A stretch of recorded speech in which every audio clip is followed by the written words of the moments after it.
Good morning, internet. Okay, it's Tuesday. It is the 25th of April and it is quite early in the morning. In fact, it's 20 to 10. Different ride today, folks. Right, yesterday I give the old girl a service, and why not? I mean, come on, she's a 33-year-old old lady, eh? She needs a bit of loving, tender care. So I'm going to take her out a quick spin. Nowhere particularly interesting, just a ride, just to see how it's done, see how she goes. Hey, she's looking good, isn't she, eh? 33 years old, hey? God, nearly is in as good a condition as me.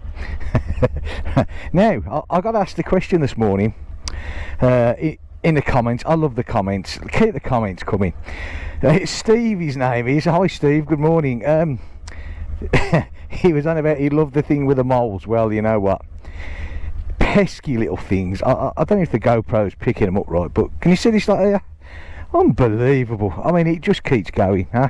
Look. Oh, I don't know. Hey, they're all around me palm trees. Whoever said that moles don't like palm trees, have a rethink, because apparently they do. Okay. So yeah. So she had a service yesterday. You know, just the general stuff. Not a major service, because to be fair, it doesn't do huge mileage, this bike anymore. But you know what? The reason that I like this model, or no, just this model, the older Hondas, is because they're still serviceable. You know, they conventional servicing. Although compare this to the Himalayan, because you know this obviously it's a V-twin. You know, it's got 2 plugs per cylinder, and there ain't a lot of room under there. But it's still traditional servicing, you know, just to do the oil change, filter change, and that sort of stuff. It's, you know, you can get to everything, where some bikes these days, you know, just to do the it's okay, I'm just there you go, just to do the normal servicing, you know, air filters and that, they put them under tanks and all sorts. So this is, you know, in one sense it's very much like the Himalayan. It's ease of service. I like ease of service, I do. Anyway, so let's get the old girl going, shall we? Not the choke. I always get it, because this is manual choke. Sometimes I just forget to take it off, and I think to myself, this is running very sluggish. Well, of course it would do, wouldn't it? Because some numb nuts forgot to take the choke off. Oh, it's a funny sitting position, this one is. Anyway, right, nothing to do with my old age, of course. Okay, so yeah, even adjusting the tappets on this bike, you know, they're still conventional tappets, so you know you can still manually adjust them with a feeler gauge, which I love. But to do it, you know, I mean, the Himalayan, it's so easy to do. This one, you have to take off. It's unbelievable the stuff that you have to take off, but at least it's still down to like what I class as easy servicing, you know. And to me, that's why I love these older bikes, you know, and that's why I love the Himalayan, because you know, so easy to service. Anyway, but of course Japanese bikes, I mean, you know, you can't take it away from them. Their build quality is exceptional. It really is, you know. I mean, this bike, 33 years old, and you know, she runs lovely. Okay, anyway, I mean, I remember when I was a lad, a youth, a teenager, when I had my first bikes, you know, when we were all on our BSAs and Triumphs and Nortons, and you know, all of a sudden, you know, across came the Japanese bikes, and they were colourful, you know, nice bright colours, and they didn't drip oil everywhere, and you know, they they just look so nice. And there was us, as I say, you know, on the British bikes. You know, most of them were black and chrome, and most of them had an oil leak. I mean, come on, it just wasn't a British bike if it didn't have an oil leak, really, was it? You know. But the old British bikes, they were the good old thumpers, weren't they? You know, they sounded beautiful. And of course, you know, when the Japanese bikes first came across, they were like, you know, you could hardly hear them. Which, to be fair, anyway.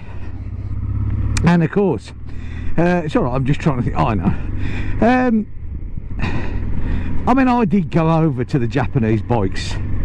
I think I had, if I remember rightly, one of my first ones, I think was a Honda CB175, I'm sure it was, back in, oh, I don't know, 1970, 78, 79, I don't know, somewhere around there. And sorry, I've had to lift the visor up because I'm steaming up quite nicely. You know, if I remember, it was a yellow and black. I mean, it really looked, I mean, it did, you know. And I mean, all of a sudden, all the young lads, you know, we were there, you know, Friday night, pulling up outside the local church hall discotheque on your CB175, looking for your future wife. Hey, I don't know.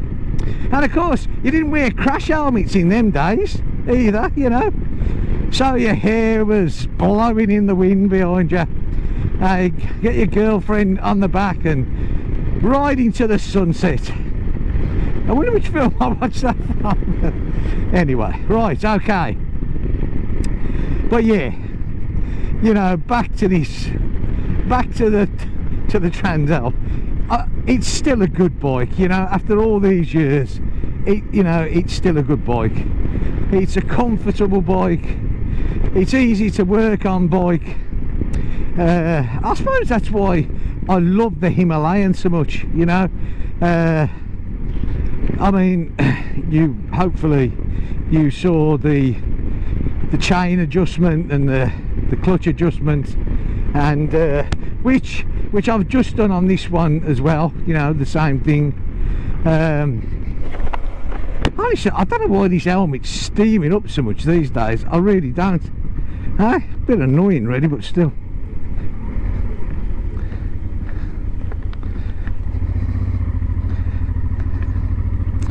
I think we'll go this way.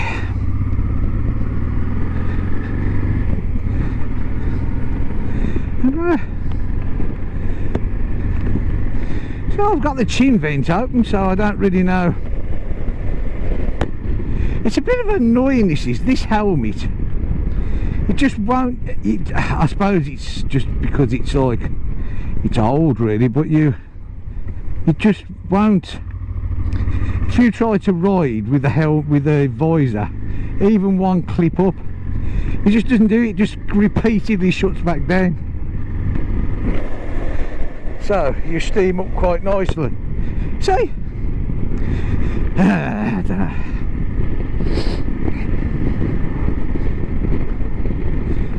Well, actually, there's I think somewhere on top of here, there's a vent there as well, which I've just slid open.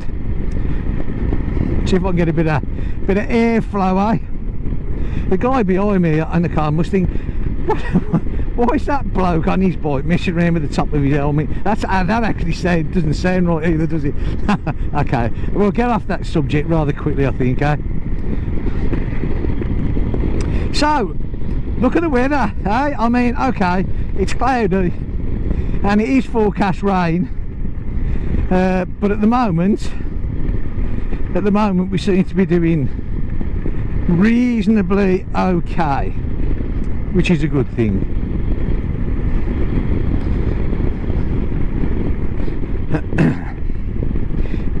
Excuse my constant little coughs. I've had this for a few weeks now. Dearie me, that was a hole and a half, that was.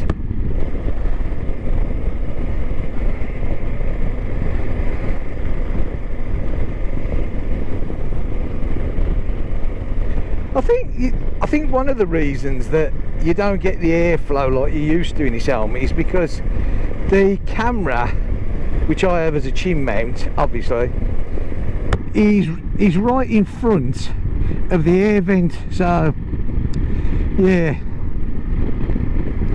that might make a difference. So yeah, back to the weather. Like I said, it's the weather forecast when I did the chain and the clutch adjustment, which was Sunday. The weather forecast for the whole week was pretty bad. But you know, when you look at it right now at the moment, it's not too bad. So hopefully it'll start to clear, and you know, we can get some better decent rides out.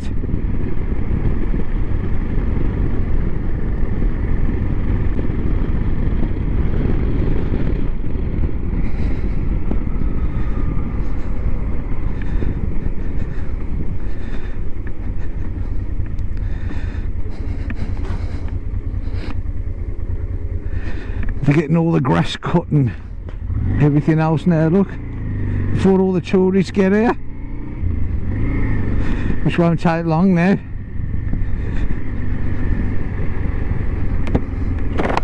Use this as an excuse to get the visor up for a minute.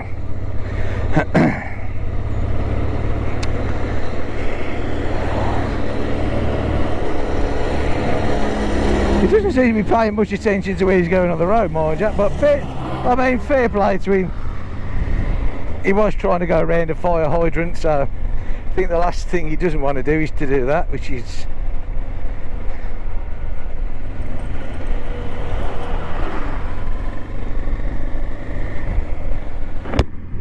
oh, automatic visor again. Right.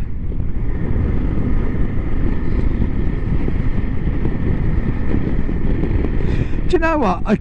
Considering that this, and I think I've said this before when I bought this out, considering that this is a V-twin and the Himalayan is just like, you know, a single cylinder, engine wise you can, you know, I mean, yeah, okay, you accept the fact that you do get a bit of vibration off a V-twin, you know, and that's it, but the Himalayan runs so smooth, you know, I mean, it really does. Oopsie daisy.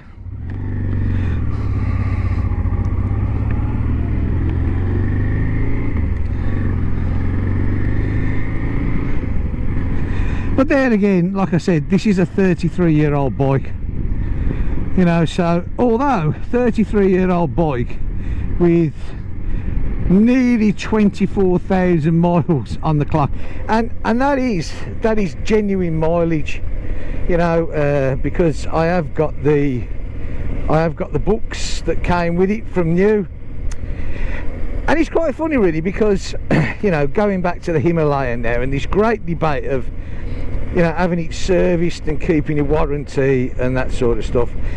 This bike, the last time it was serviced by a dealer was back in 1996, I think it was 95 or 96, I can't quite remember. And ever since then it's been looked after by, well, the guy that I bought it off, which was the, well, not the, no, I bought it off a guy who had kept it very shortly, neglected it really. It just stood, but the original owner, now he looked after it, and then I got it in 2009, this bike, and it's been with me ever since. And you know, it just goes to show it, if you look after a bike, if it's your bike and you look after it, and you know, you keep that bike running nice and good, you've got no problems, you know, you really haven't. which is why, you know, the debate of the Himalayan and the price of the servicing and basically what they do for the servicing, and it's all, I don't know. I mean, at the end of the day, I can sit here and say what I think. It's, you know, anybody that watches me, please don't think I'm trying to influence anybody, because I'm not. It's your bike and your choice, you know, and that's so important. But for me, unless something drastically starts to rattle or make lots of noises on the Himalayan before its 5,000 service, I think I'm just going to knock it on the head, you know, and I'll do it all myself, because, you know, they're simplicity to work on anyway. They're a pleasure to work on, you know.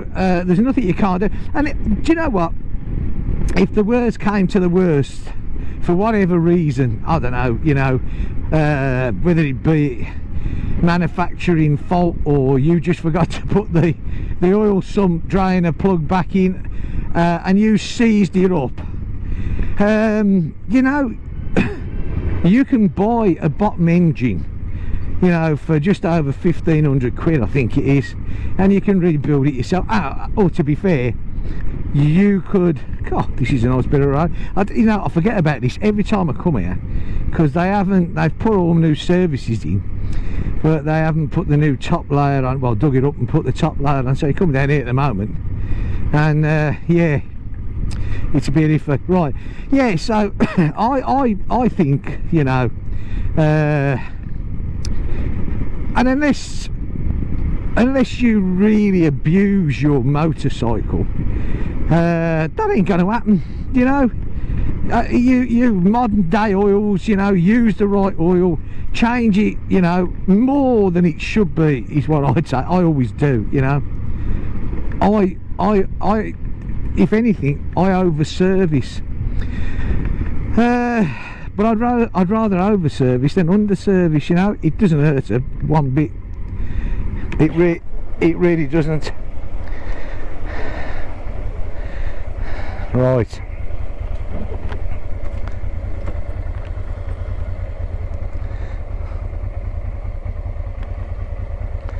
There we go, eh? Sit in the traffic because we're at some lights. Yeah, so I think that's going to be my decision, what I'm going to do when it gets to its 5,000, which it's it's going to be a little bit of a while, because it's coming up to its first 1,000, and as long as it's running nice and that engine sounds as sweet as it does now, I think I'll give up. Because if you work it out, you know, say you've got, what is it, you got 3 years, so say you have 3 services, it's got to be 250 a service, you know. You start adding all that up to what you know, I mean, if you do a service yourself, it's nowhere near the price at all. Well, this seems to be taking a while.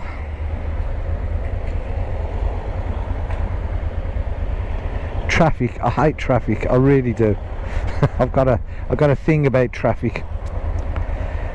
Oh, there you go, eh? We're on the move.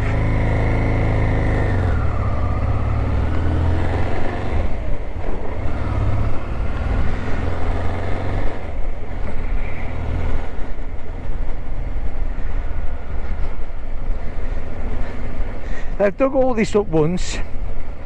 Now they're going to dig it all up again to put somewhere else in. The best of it is, they've been doing this for over a year. Can you believe that? A year. They started about this time last year, and then they stopped it for the summer because of the holiday makers, because this road in the summer can be busy.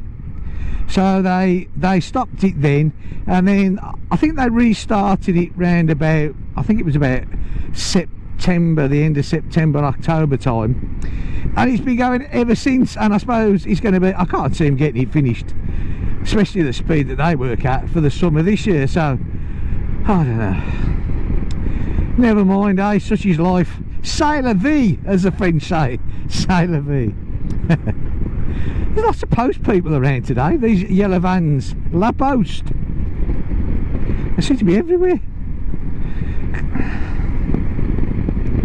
Right. Now what we're going to do when we actually get here, instead of going straight down into the port the main way, we're going to go where that car's just come out of there, and we're going to go the other side of the port. Normally when I ride down here, which I have done on a few of my videos, I go into the port that side, but this time no. And the reason being is there is like a little beach this side, but also this side of the port is where the professional fishermen are. This is their side, you know. The other side is all the pleasure craft, you know, private. Where this side, this is all professional, yeah. And this is where they all come back, and all the fish is packed and iced and sent off to all the different destinations and factories, which of course there is quite a few around here, because it's the industry around here. Oh, you live on the coast, you're going to have like one of the main industries is going to be the fish. Right, now hang on a sec, I think, if I remember rightly, yeah, I think it's down here. Yeah, it is. Okay, yeah, we're just gonna have a little ride down here. All this here, look, all this is one of the main warehouses, well, whatever you want to call them, in front of me. Look here, yeah, where all the professional fishermen come in and yeah, and deposit their catch. But also, if I remember rightly, I mean obviously we can't ride on it, but we can get, but because I bring my kids there in the summer sometimes, so all the bits and pieces where all the fish come in there. But yeah, look, I know we're not supposed to be in here, but I don't think anyone's going. But just there, just stop here for a minute. that doesn't actually look like much of a beach there, but it is, you know. And when the tide's out, because the tide's in at the moment, see, that's the other side. That's where we normally ride there. Look, and we ride over there. But yeah, but that little beach there, that's quite pleasant. That is, you know. It's nice and handy and close. So there you go, eh? So this is the professional side of the fishing bit, eh? So let's just stop here a minute again. So they all come here and they all land here. Where up there, look, that's all the private side. Yeah. I mean, there's and I don't know whether you can see that building in front. Can you see them checkered markers? Yeah, the red ones. That's when the boats come in, and they come down the channel into this port here. When you come down, you come from out at sea, you head to them checkered markers there. That's what you line yourself up with and coming out, because if you don't, you're going to eat the rocks. And that ain't good. Not if you're a boat. Okay. So there you go, little bit of the fish industry. See, there's another one across there, look, yeah, that's another factory that is being done in. Yeah, and if I remember rightly, I think what we'll do is,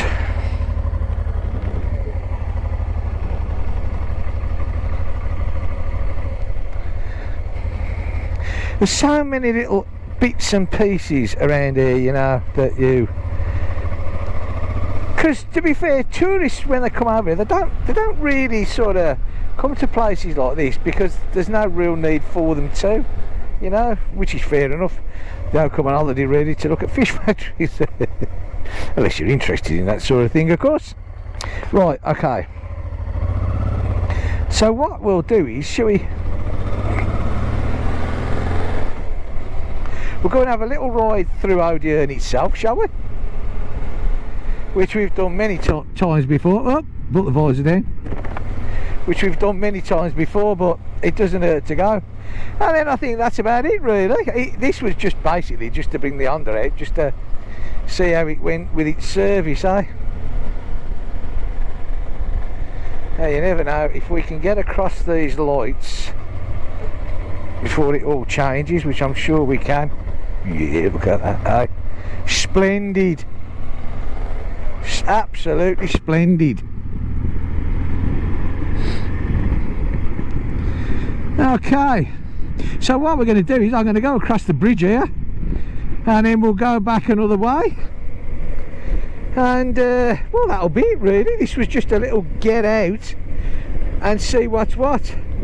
See if my gorgeous Honda Transalp is still behind. She is, of course.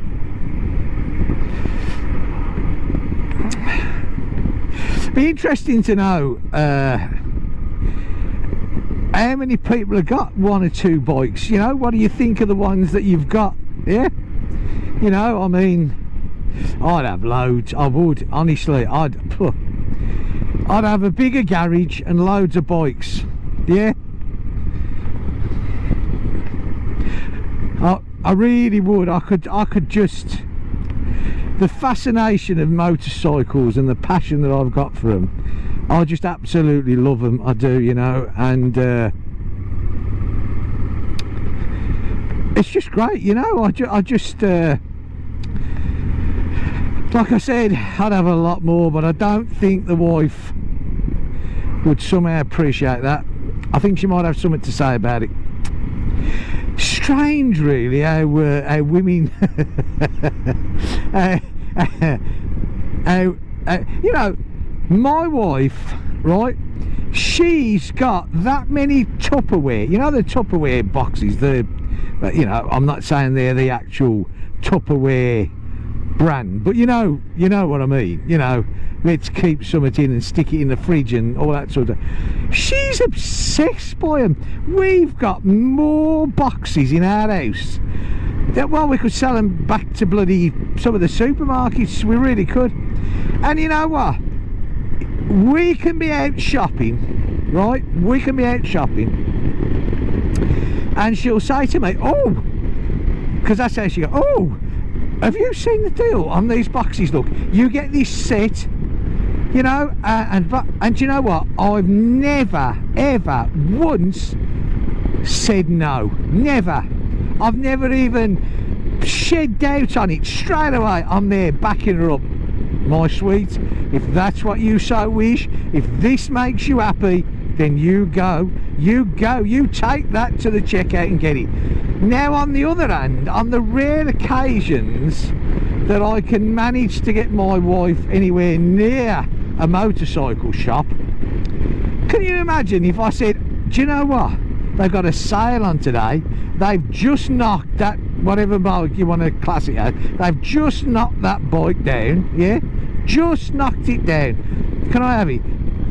Do you really think that she would turn around and, "No, see, this is it"?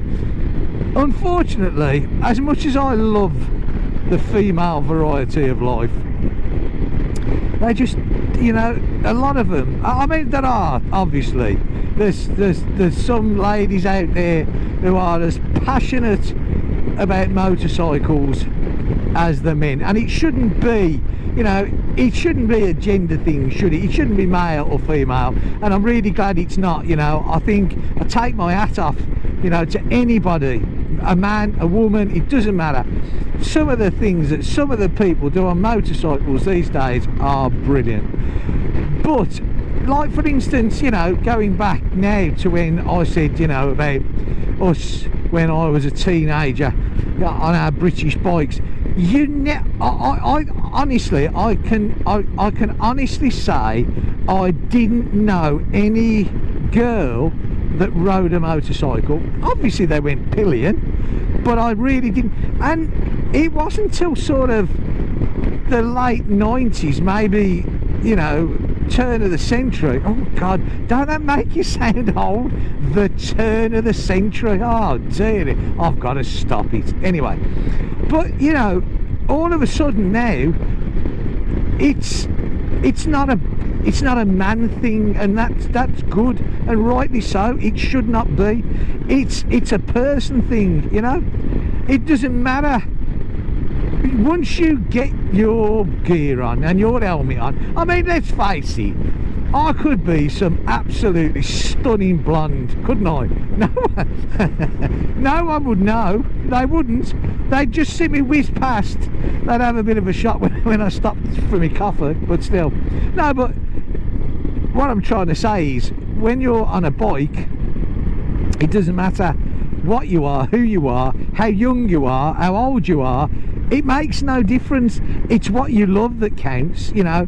And I think most of us that own a motorcycle, we own a motorcycle because it's a passion, and it's as simple as that. It's always been my passion, and it always will do, you know. Yeah, I'm no spring chicken, but as long as I can get on it and ride it, then I'll keep on. It's as simple as that, you know. It really is.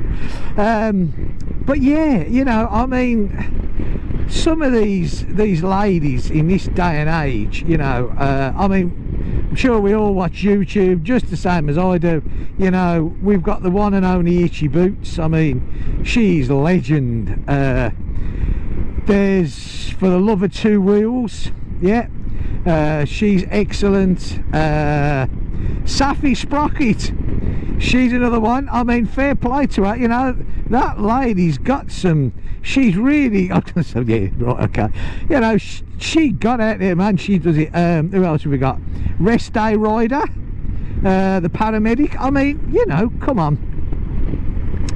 I think they are. They, you know, you see some of the things that these ladies do, you know, and there's also, you know, the macho big age, you know, whoa, look at them. They put us to shame, you know, they do. It's as simple as that. And you know, I think they do an absolutely brilliant job, you know. Anyway, okay. I'm bound to upset someone no matter what I say. So what's going on down here then, eh? Lots of people in green jackets. It says another postman here. What's this? Is this the day of the... It's like the zombie apocalypse. No disrespect to that nice lady there. She looks nothing like a zombie, but they seem to be everywhere today. Oh, what's he doing there? Oh, we're having a crossing put in. Now, that's a good place to put a crossing. Hey, who thought that up? Right on the bend, eh? Yeah? Mercy. Hey, what a place to... How can you put it... Oops a daisy. How can you put a crossing on a bend? I mean, come on. Hey? Someone gave that one a lot of thought, didn't they? Never mind. Should we do it again? C'est la vie. That's the French say. Right. Now, I don't know if any of you recognise where we are. You should do by now. This is a route that I do several times back home. This is Ponquois, or the outskirts of Ponquois.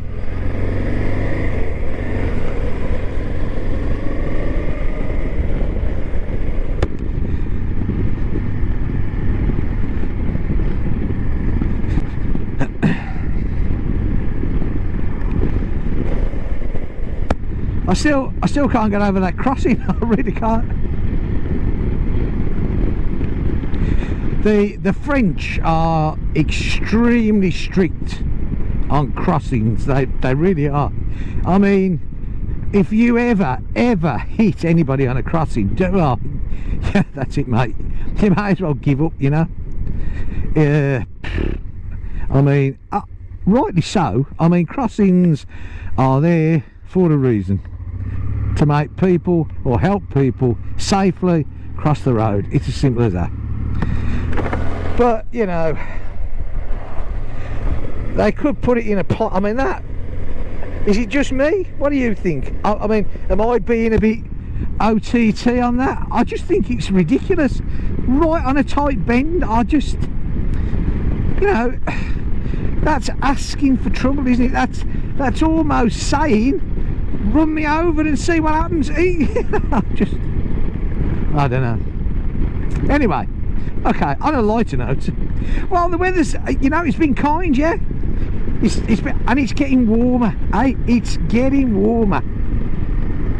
In fact, looking ahead to this, because from what I can gather, the bit of news that I heard, they reckon there's a heat wave on its way.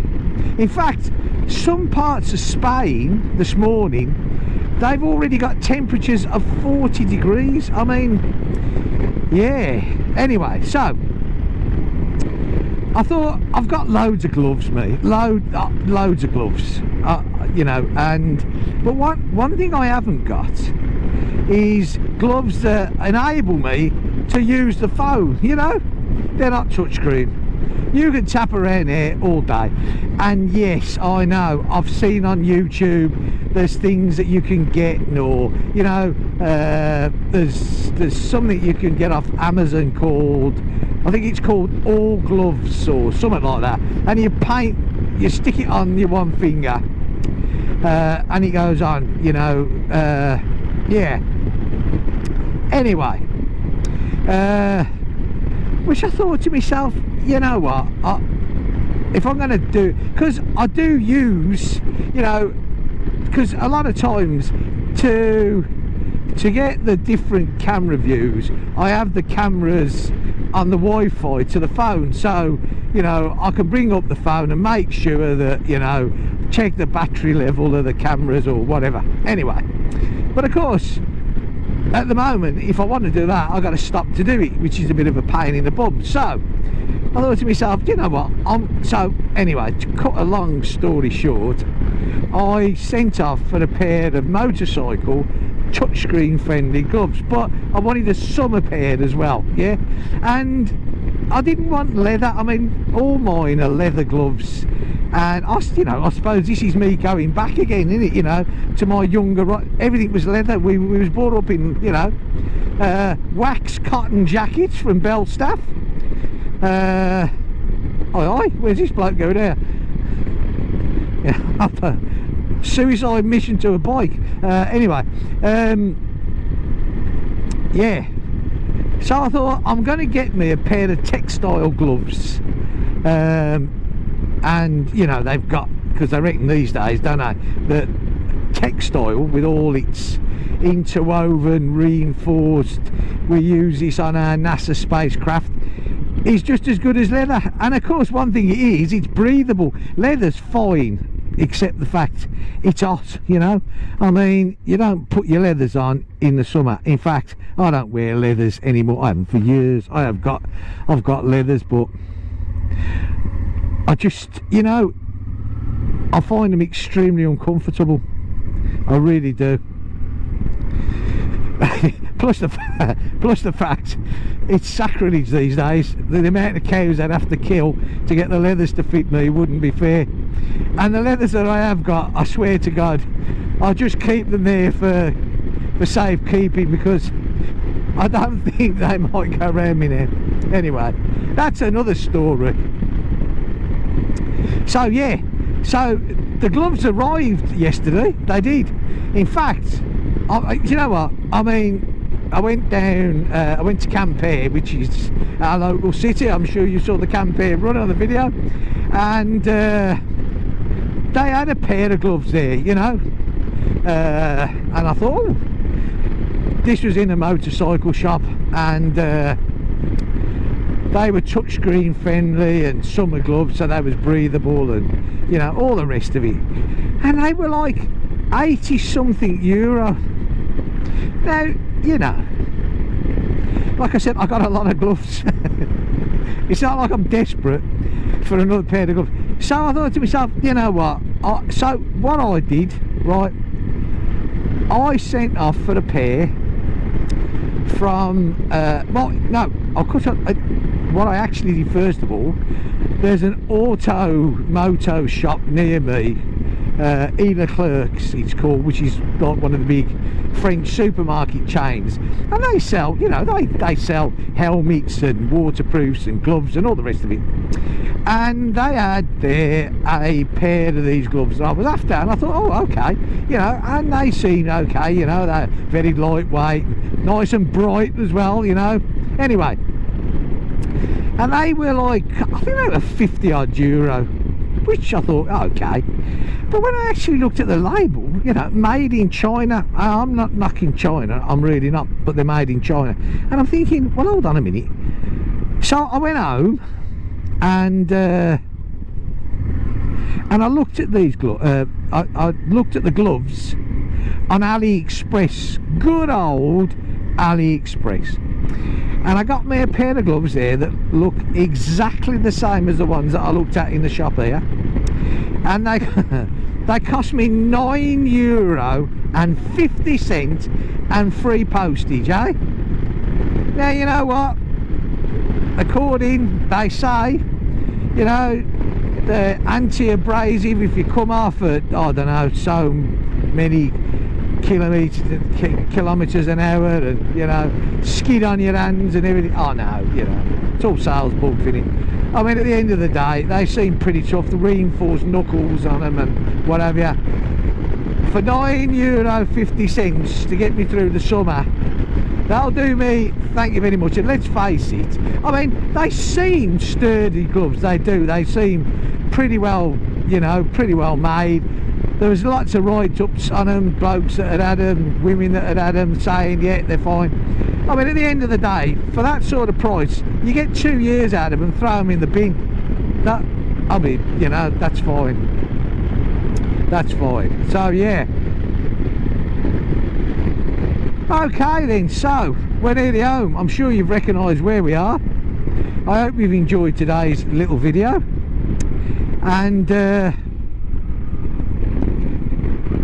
like I said, nothing particularly outstanding, just taking the Transalpine ride after its service, which I'm glad I did. Oh, there's the magpie there. Good morning, Major. Always salute the magpies. That's what my mother showed me. Always salute the magpies. Okay, so listen, you all take care. Have a great day or a great week. I don't know when I'm going to get out next. You never know. Might get another one out this week. I hope I do. It would be nice.